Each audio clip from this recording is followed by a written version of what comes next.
অনেক পুরনো দিনের কথা। কোনো এক গ্রামে ইলিয়াস নামে এক কৃষক বাস করত। তার বিয়ের অনেক সময় পেরিয়ে গেলেও তাদের কোনো সন্তান ছিল না। ১৫ বছর পর তাদের ঘরে একটি পুত্র সন্তান জন্ম নেয়। কৃষক এবং তার স্ত্রী অত্যন্ত খুশি ছিলেন। আশেপাশের সব মানুষ তাদের অভিনন্দন জানাতে আসছিল। সেদিন সকালবেলায় কৃষকের বাড়ির দরজায় এক বৃদ্ধ ভিক্ষা চাইতে এলো। বৃদ্ধ দরবেশ আওয়াজ দিলেন, কৃষকের বাড়িতে আজ খুশির আমেজ ছিল, তাই সে দরবেশকে ভেতরে ডেকে নিল এবং বসার জায়গা দিল।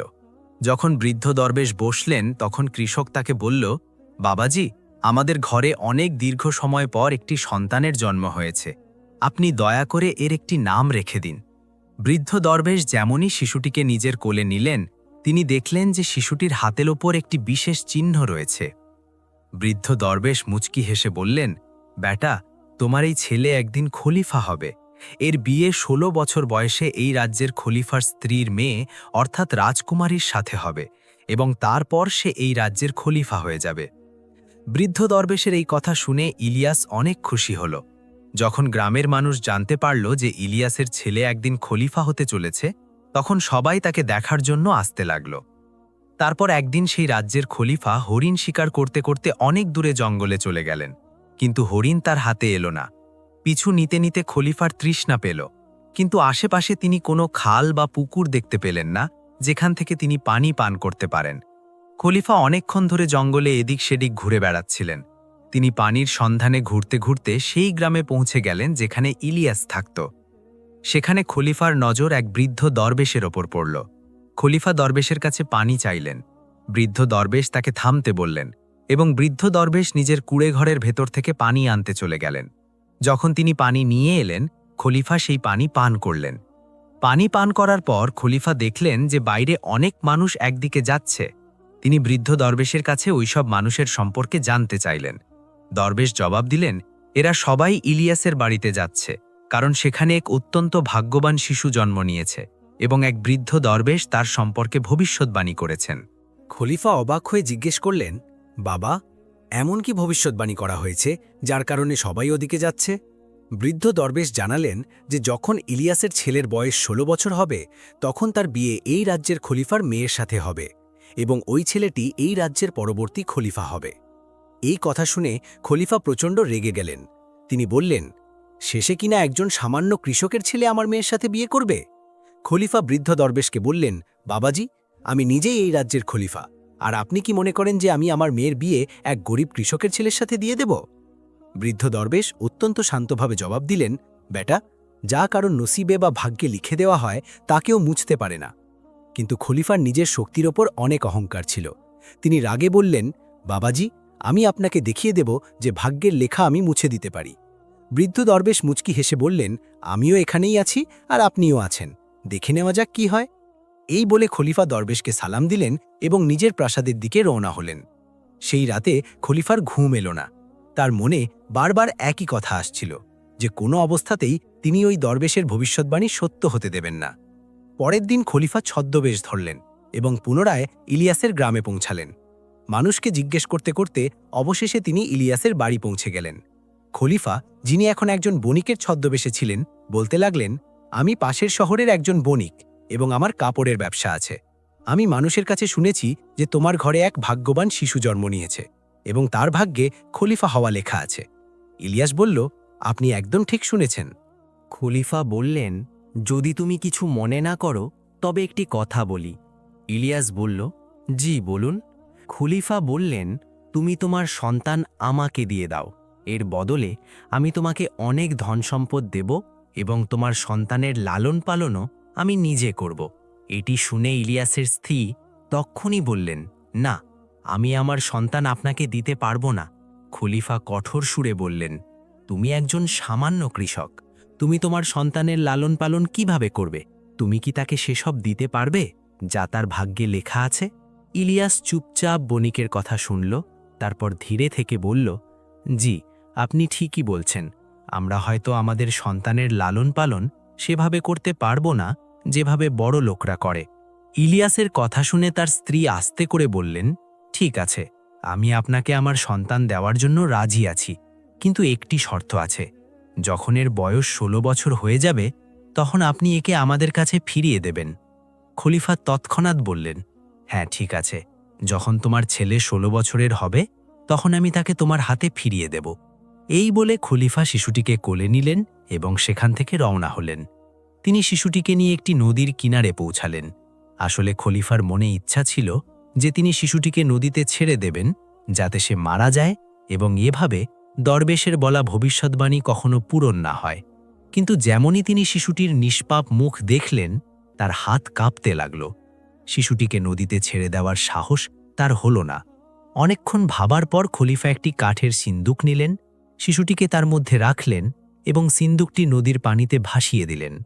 খলিফা ভাবলেন যে এই সিন্দুক গভীর পানিতে গিয়ে নিজে থেকেই ডুবে যাবে এবং এভাবেই শিশুটি মারা যাবে। এই ভেবে তিনি নিশ্চিন্ত মনে নিজের প্রাসাদে ফিরে গেলেন, মনে এই বিশ্বাস নিয়ে যে এখন এই শিশু আর কখনো ফিরে আসবে না এবং তার মেয়ের বিয়েও এর সাথে কখনো হতে পারবে না। খলিফা ভাবলেন, অবশেষে আমি ভাগ্যের লেখা মুছেই দিলাম। এদিকে সেই সিন্দুক পানিতে ভাসতে ভাসতে নদীর এক কিনারে গিয়ে লাগল, যেখানে এক জেলে মাছ ধরছিল। যখন সেই জেলের নজর এই ভাসমান সিন্দুকের ওপর পড়ল, তখন সে পানিতে নেমে সিন্দুকটি বাইরে বের করে আনল। যখন সে সিন্দুকটি খুলল, তখন অবাক হয়ে তার মুখ থেকে বেরিয়ে এলো, আরে এর ভেতর তো একটি ছোট্ট শিশু। সে অবাক হয়ে গেল, কারণ সেই জেলের নিজের কোনো সন্তান ছিল না। সে সেই শিশুটিকে নিজের বাড়িতে নিয়ে যাওয়ার সিদ্ধান্ত নিল। জেলের স্ত্রী যখন সেই শিশুটিকে দেখল, তখন সে খুব খুশি হল। সে তার স্বামীকে জিজ্ঞেস করল, এই শিশুটি কার এবং তুমি কোথা থেকে এনেছ? জেলে তাকে পুরো ঘটনা বলে দিল যে সেই শিশুটিকে নদীতে ভাসমান একটি সিন্দুকে পেয়েছে। তারা শিশুটির লালন পালন শুরু করল। এখন সেই শিশুটি জেলের বাড়িতেই বড় হতে লাগল। জেলে সেই শিশুটির নাম রাখল হাসান। এভাবে সময় কাটতে লাগল এবং হাসান ধীরে ধীরে বড় হতে লাগল। 16 বছর কেটে গেল। এখন হাসান একজন অত্যন্ত মেধাবী, বুদ্ধিমান এবং সচ্চরিত্রবান যুবক হয়ে উঠেছে। একদিন সে তার শিক্ষকের কাছ থেকে শিক্ষা গ্রহণ করছিল। শিক্ষক যা কিছুই প্রশ্ন জিজ্ঞেস করছিলেন, হাসান তৎক্ষণাৎ তার সঠিক উত্তর দিয়ে দিচ্ছিল। এটি দেখে শিক্ষক অনেক মুগ্ধ হলেন এবং বলতে লাগলেন, হাসান, তুমি তো অত্যন্ত বুদ্ধিমান এবং জ্ঞানী, তুমি ভবিষ্যতে অনেক বড় মানুষ হবে। শিক্ষক যখন হাসানের প্রশংসা করছিলেন, তখন হঠাৎ ওখান দিয়ে সেই খলিফাই যাচ্ছিলেন যিনি অন্য কোনো এলাকায় জরুরি কাজে যাচ্ছিলেন। যখন খলিফার নজর হাসানের ওপর পড়ল, তিনি সেখানেই থেমে গেলেন। কিছুক্ষণ তাকে মন দিয়ে দেখলেন, তারপর তাকে জিজ্ঞেস করলেন, ব্যাটার, তুমি কে, কোথায় থাকো আর তোমার বাবার নাম কি? হাসান আদবের সাথে জবাব দিল, হুজুর, আমি এক জেলের ছেলে। এটি শুনে খলিফা কিছুটা চিন্তায় পড়ে গেলেন, কিন্তু কিছু না বলে সামনে এগিয়ে গেলেন। নিজের কাজ শেষ করার পর খলিফা যখন সফর থেকে ফিরলেন, তখন তিনি সরাসরি জেলের বাড়িতে গেলেন। সেখানে পৌঁছে তিনি বললেন, তোমার ছেলে অত্যন্ত বুদ্ধিমান এবং বিচক্ষণ। জেলে বিনীতভাবে বলল, আল্লাহপনা, আমি তার আসল বাবা নই, আমি শুধু তাকে বড় করেছি, কিন্তু সে আমার কাছে নিজের ছেলের চেয়েও বেশি। এটি শুনে খলিফা অবাক হলেন এবং জিজ্ঞেস করলেন, যদি এই ছেলে তোমার পুত্র না হয় তবে এটি তুমি কোথায় পেলে? জেলে পুরো ঘটনা বিস্তারিত বর্ণনা করল, যে কিভাবে সে নদীর তীরে মাছ ধরছিল এবং সে নদীতে ভাসমান একটি কাঠের সিন্দুক পেয়েছিল, যার মধ্যে এই শিশুটি ছিল।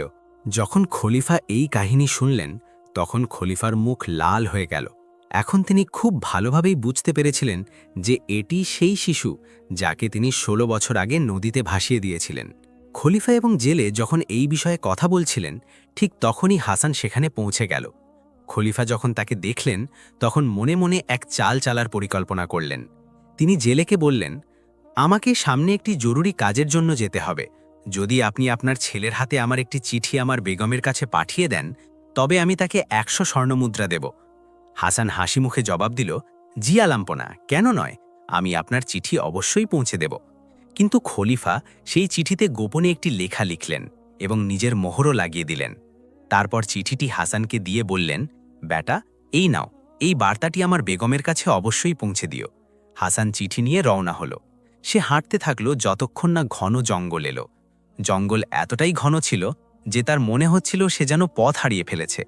পথ খুঁজতে খুঁজতে রাত হয়ে গেল। রাত কাটানোর জন্য সে কোনো জায়গা খুঁজতে লাগল। হঠাৎ তার নজর একটি কুঁড়ে ঘরের উপর পড়ল। হাসান ভাবল, রাত্রি এখানেই কাটিয়ে দিই, সকাল হলেই সামনের সফর শুরু করব। এই ভেবে সে ঘোড়া থেকে নামল এবং কুঁড়ে ঘরের ভেতর প্রবেশ করল। ভেতরে গিয়ে সে দেখল যে এক বৃদ্ধা মহিলা উনুনের রান্না করছেন। সে তার কাছে গেল এবং বলতে লাগল, আমি কোনো কাজে জঙ্গলের দিকে এসেছিলাম, কিন্তু এখন অনেক রাত হয়ে গেছে। এখন জঙ্গলে প্রাণের ঝুঁকি আছে। দয়া করে আমাকে এই রাতটি এখানেই কাটাতে দিন। বৃদ্ধা মহিলা হাসানের কথা শুনলেন এবং তার মায়া হলো।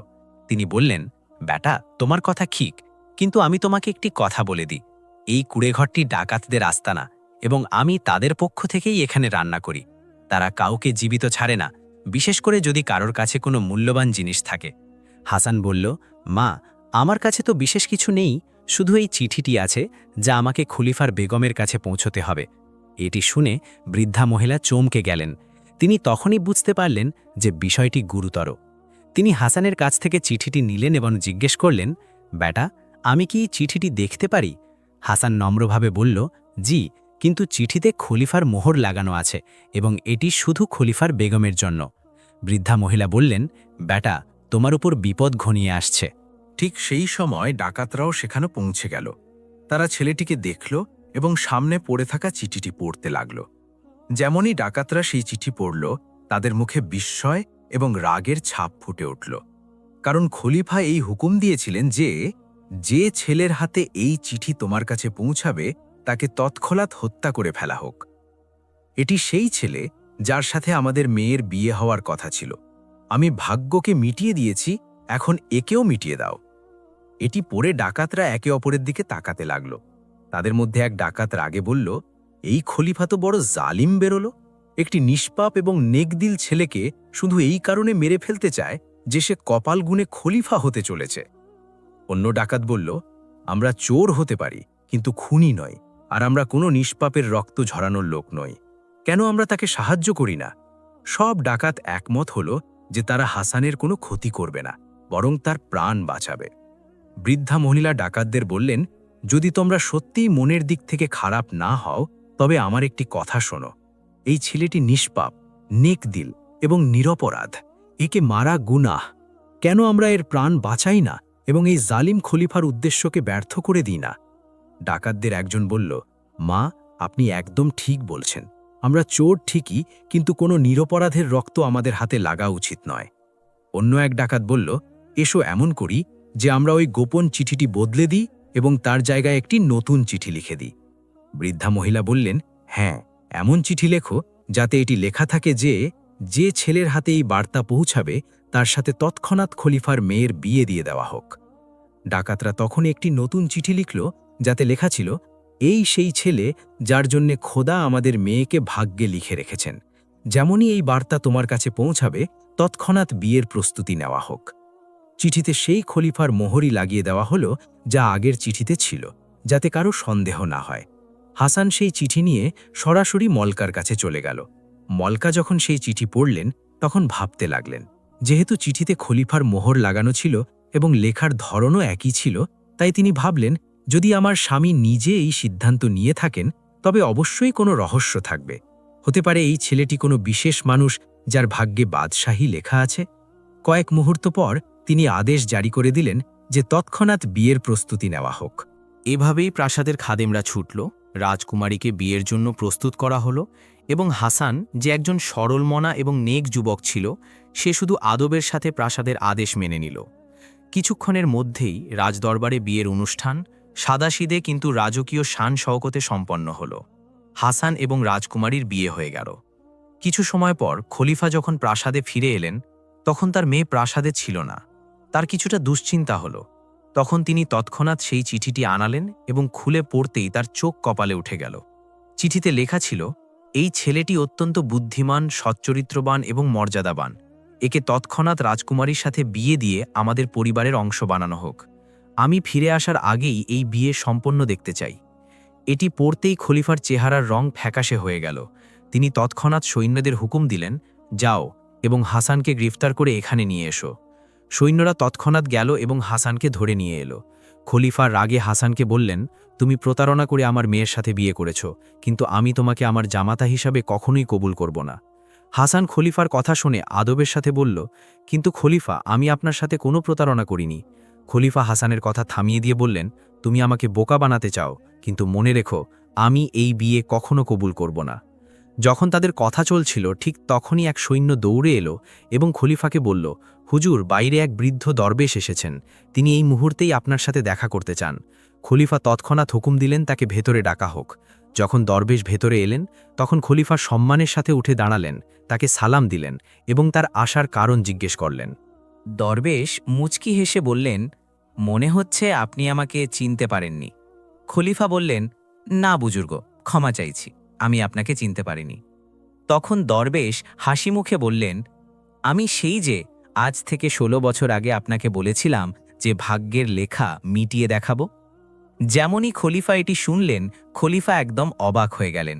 তার সব কিছু মনে পড়ে গেল, সেই নদী, সেই কাঠের সিন্দুক এবং দরবেশের বলা সেই কথাগুলো। বৃদ্ধ দরবেশ মুচকি হেসে বললেন, কি খলিফা, ভাগ্যের লেখা কি মিটিয়ে দিতে পেরেছেন?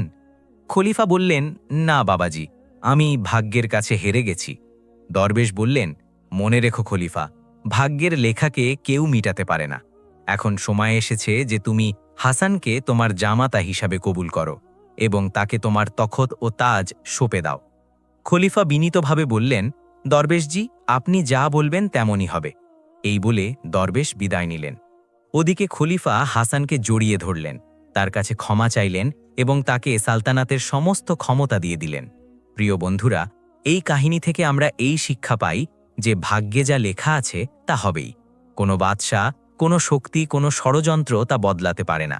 শুধু যে আল্লাহর ওপর ভরসা রাখে, সফলতা শেষ পর্যন্ত তারই পদচুম্বন করে। এরকম আরও শিক্ষণীয় গল্প শুনতে আমাদের চ্যানেলটি সাবস্ক্রাইব করে রাখবেন। ইনশাআল্লাহ আপনাদের জন্য যাতে আরও সুন্দর সুন্দর ইসলামিক গল্প নিয়ে আসতে পারি, এজন্য দোয়া করবেন। জি, দেখা হচ্ছে পরে কোনো ভিডিওতে। এ পর্যন্ত আমাদের পাশে থাকবেন। আর একটা গুরুত্বপূর্ণ মেসেজ, আমরা মুসলিম হিসাবে সবার ওপর 5 ওয়াক্ত নামাজ ফরজ। আমরা 5 ওয়াক্ত নামাজ আদায় করব, রাসূল সাল্লাল্লাহু আলাইহি ওয়াসাল্লামের ওপর দরুদ পাঠ করব। আসসালামু আলাইকুম ওয়া রাহমাতুল্লাহি ওয়া বারাকাতুহু।